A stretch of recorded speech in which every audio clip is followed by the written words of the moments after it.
හොඳයි. අපි අද දරුවනේ VI education එකකින් ඔයාලට මුලින්ම හඳුන්වා දෙන්න යන්නේ ආර්ථික විද්‍යාව පළමු පාඩමේ ප්‍රධාන කොටසක් වන නිෂ්පාදන හැකියා මායිම් වාස්කාශ්‍රිත අභ්‍යාස කොහොමද අපි කරන්න කියලා බලමු.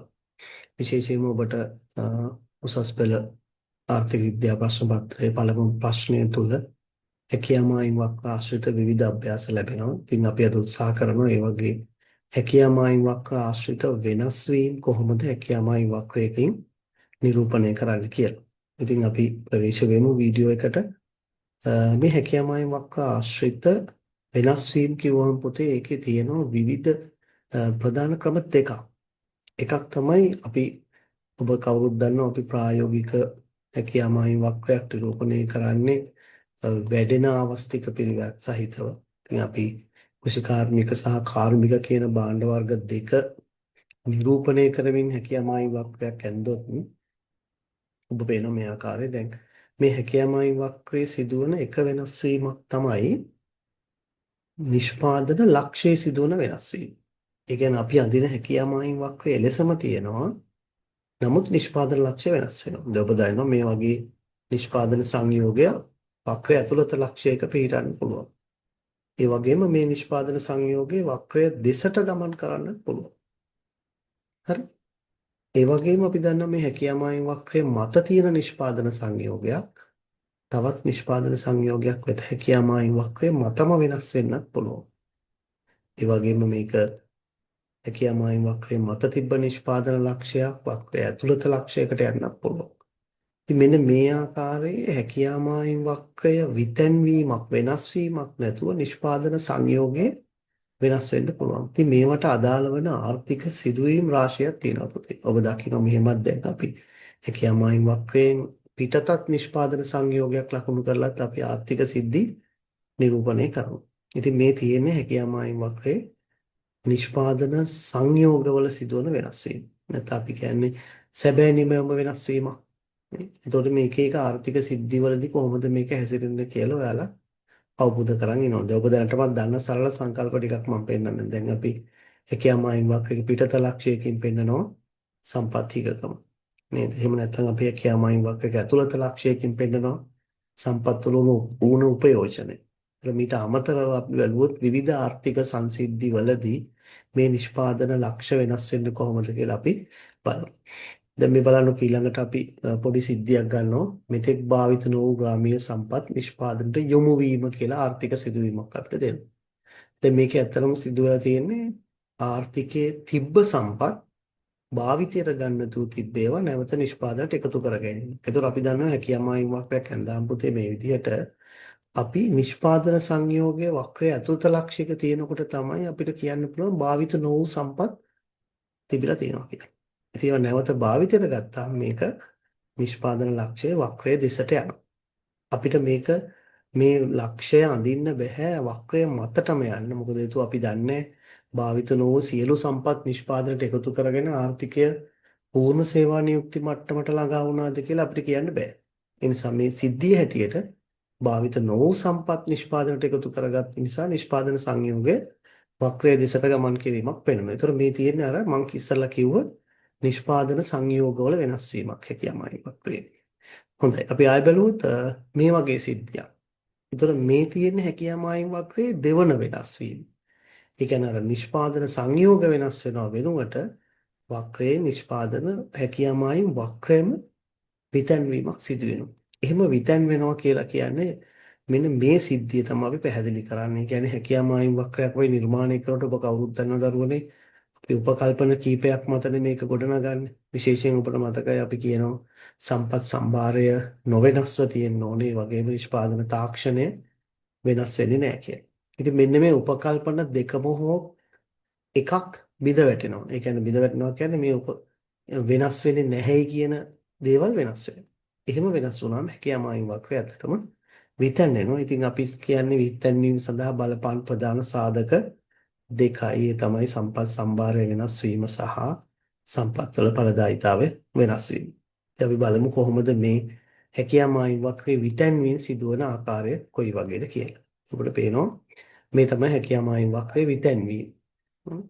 මෙහෙම තියෙන හැකියා මායිම් වක්‍රය අපි කියනවා ඉහළට විතැන් වෙනකොට මේක වක්‍රයේ දකුණට විතැන් වීමක්. එහෙම නැත්නම් අපි කියන නිෂ්පාදන හැකියාවේ වර්ධනයක් සිදු වෙනවා.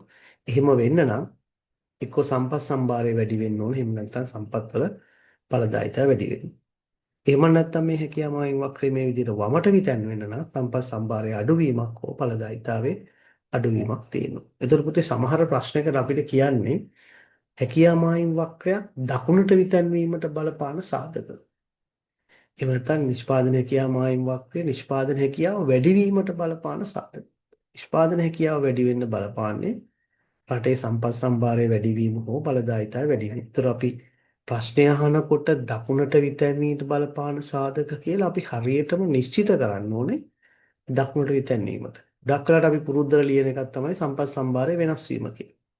ඒක හොඳට මතක තියාගන්න ඕනේ. නිෂ්පාදන සංයෝග හැකියා මායිම් වක්‍රය දකුණට විතැන් වෙන සාධක ඇහුවාම අපි සම්පත් සම්භාරය වැඩි වීම කියලා කියන්නම ඕනේ. එතකොට එතන සම්පත් සම්භාරය වෙනස් වීම කියලා තිබ්බොත් අපිට ලකුණු ලැබෙන්නේ නැහැ. හරි. එතකොට එහෙනම් අපි බලමු මේ වගේ ආර්ථික සිදුවීම් වලදී කොහොමද හැකියා මායිම් වක්‍රය විතැන්වීම වෙන්නේ කියලා. ඉතින් ඔබ අවබෝධ කරගන්න ඕනේ එක පැත්තකින් හැකියා මායිම් වක්‍රයක් වමට හෝ දකුණට විතැන් වෙන්න බලපාන සාධක පැහැදිලි කරන්න වගේම විවිධ ආර්ථික සිදුවීම් වලදී මේ හැකියා මායිම් වක්‍රය කොහොමද වෙනස් වෙන්නේ කියලා. දැන් මම යටිතල පහසුකම් විනාශ වීමක් අරගන්නවා. රටේ යටිතල පහසුකම් විනාශ වෙනවා කියන්නේ අපේ රටේ ප්‍රාග්ධන සම්පත් විනාශ වෙන්නේ. එතකොට අපි මේ කෘෂිකාර්මික කියලා ගන්න ආර්ථිකේ සියලු අංශවල නේ යටිතල පහසුකම් විනාශ වුණොත් අපි දකිනවා නිෂ්පාදන හැකියාව අඩු වෙලා හැකියා මායිම් වක්‍රය මේ විදිහට වමට විතැන්වීමක් වෙනවා. ඒතර මේ යටිතල පහසුකම් විනාශ වීම අපිට වෙන් කරන්න බෑ කෘෂිකාර්මිකාංශයේද කාර්මිකාංශිකව වෙන් කරන්න. ඒ නිසා අපි මේක සමස්ත හැකියා මායිම් වක්‍රයම වමට විතැන්වීමකින් නිරූපණය කරනවා. ඊළඟට අපි බැලුවොත් කාර්මික භාණ්ඩ නිෂ්පාදනය සඳහා නව තාක්ෂණ දාගන්නවා. ඉතින් ඔබට මතකයි මේ තාක්ෂණය අපි නොවෙනස්ව තියෙනවා කියලානේ හැකියා මායිම් වක්‍රයෙන් උපකල්පනය කරන්නේ. දැන් මෙතනදී අපිට කියනවා ආර්ථික සිදුවීමක් ලෙස කාර්මික භාණ්ඩ නිෂ්පාදනයට තාක්ෂණය වැඩි දියුණුවෙන් යොදා ගන්න. ඉතින් එතකොට තාක්ෂණය වැඩි දියුණුවක් කියන්නේ සම්පත්වල ඵලදායීතාව වැඩි වීමක් වෙනවා. හැබැයි එතකොට මේ හැකියා මායිම් වක්‍රය වෙනස් වෙන විදිහ බලන්න. තාක්ෂණය වැඩි දියුණු වෙන්නේ කෘෂිකාර්මික භාණ්ඩවල නෙවෙයි කාර්මික නිෂ්පාදන ශේෂ්ත්‍රය. ඒ නිසා අපි ඒ කාර්මික නිෂ්පාදන ශේෂ්ත්‍රයේ දැක්වෙන අක්ෂයෙන් තමයි දකුණට විතැන් කරන්න ඕන. ඉතින් මේ මම පෙන්눔 කරලා තියෙන්නේ සිරස් අක්ෂයේ කාර්මික නිෂ්පාදනය. අපි තිරස් අක්ෂයේ කාර්මික නිෂ්පාදනාවත් ඒ පැත්තෙන් දකුණට විතැන් කරලා පෙන්වන්න ඕන. හරි. ඊළඟට අපි බලුවොත් මේ කාර්ය මම දාන ප්‍රශ්නයක් දානවා වඩාත් දියුණු කරලද බීජ වර්ගයක් හඳුන්වනවා. දන්නවා මේ වැඩි දියුණු කරන ලද බීජ හඳුන්වා දෙන්නේ කෘෂිකාර්මික නිෂ්පාදනවලනේ. එතකොට මේකෙන් වෙන්නේ වැඩි දියුණු කරන ලද බීජ නිසා කෘෂිකාර්මික අංශයේ ඵලදායීතාව වැඩි වෙනවා. ඉතින් ඒතකොට මේක බලපෑමක් වෙන්නේ නැහැ කාර්මික නිෂ්පාදන ශේෂ්ත්‍රයට. පේනවද? හැකියා මායිම් වක්‍රය විතැන් වෙන්නේ හරියටම කෘෂිකාර්මික අංශයෙන් තමයි දකුණට විතැන් වීමක් වෙන්නේ. ඒ සිද්ධියට අනුව අපි තේරුම් ගන්න ඕනේ මේ දැන් මේක කොහෙවත් කියන්නේ කෘෂිකාර්මිකාංශයේ බීජ වර්ගයක් හඳුන්වා දෙනවා කියලා. ඉතින් අපිට අවබෝධයක් තියෙන්න ඕනේ මේ බීජ වර්ග හඳුන්වා දෙන්නේ කෘෂිකාර්මික නිෂ්පාදන වලට කියලා. ඊළඟට අපි බැලුවොත් මේ වගේ සිද්ධියක්. යුද්ධයක් හේතුවෙන් ශ්‍රම බලකායට හානි. අපි දන්නවා යුදමය තත්ත්වයේ විතරටේ මානව සම්පත විනාශ වෙන්නේ. ඒක අපිට වෙන් කරන්න බෑ එක එක ශේෂ්ත්‍ර වලට කියලා. ඒ නිසා සමස්ත මානව සම්පත හානියට ලක් වෙනකොට සම්පත් සම්භාරය අඩු වෙනවා හැකියා මායිම් වක්‍රය වමට විතැනෙනවා. පැහැදිලිනේ? හරිද?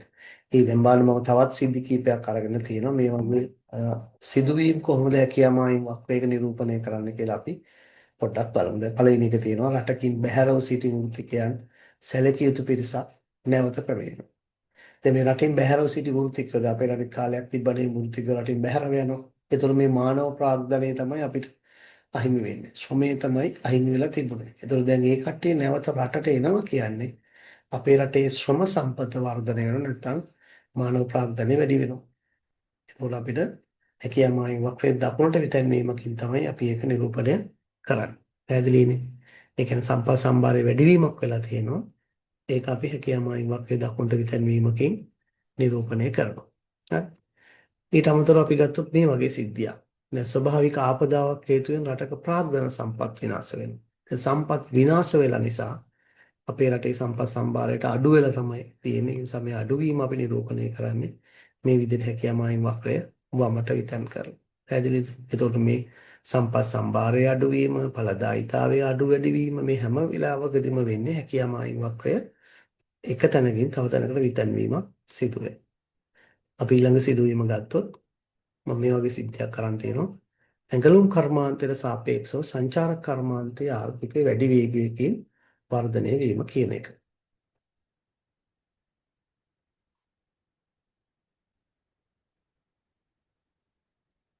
දැන් මේකේ ඇඟලුම් කර්මාන්තයයි සංචාරක කර්මාන්තය ගත්තම අපි දන්නවා ආර්ථිකයේ එක එක අංශවලට වර්ධනය සිදු වෙන්න පුළුවන්. එක් අංශයක වේගවත් වර්ධනයක් කරලා තවත් අංශයක් සෙමෙන් වර්ධනය වෙන්න පුළුවන්. ඉතින් මේක කියනවා සංචාරක කර්මාන්තයේ වේගෙන් වර්ධනය වීමක්. ඒතර අපි මේ සංචාරක කර්මාන්තයේ දක්වන අක්ෂයෙන් මේක ටිකක් වැඩිපුර විතන් කරලා පෙන්නනවා. එහෙමත් සමහරට අසමාන වර්ධනයන් පෙන්වුම් කරන්න එන්න පුළුවන්. හැකියාව මායිම් වක්‍රවල මේ ආකාරයට විතන් වීම පෙන්වන්න.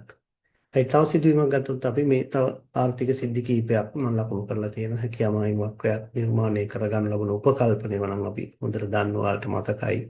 අපි ප්‍රධාන උපකල්පන හතරක් පාවිච්චි කරනවා නේද? හැකියාව මායිම් වක්‍රය නිර්මාණය කරන්න. මේ උපකල්පන හතර මේවා සමානලාට ප්‍රශ්න වලට අහනවා.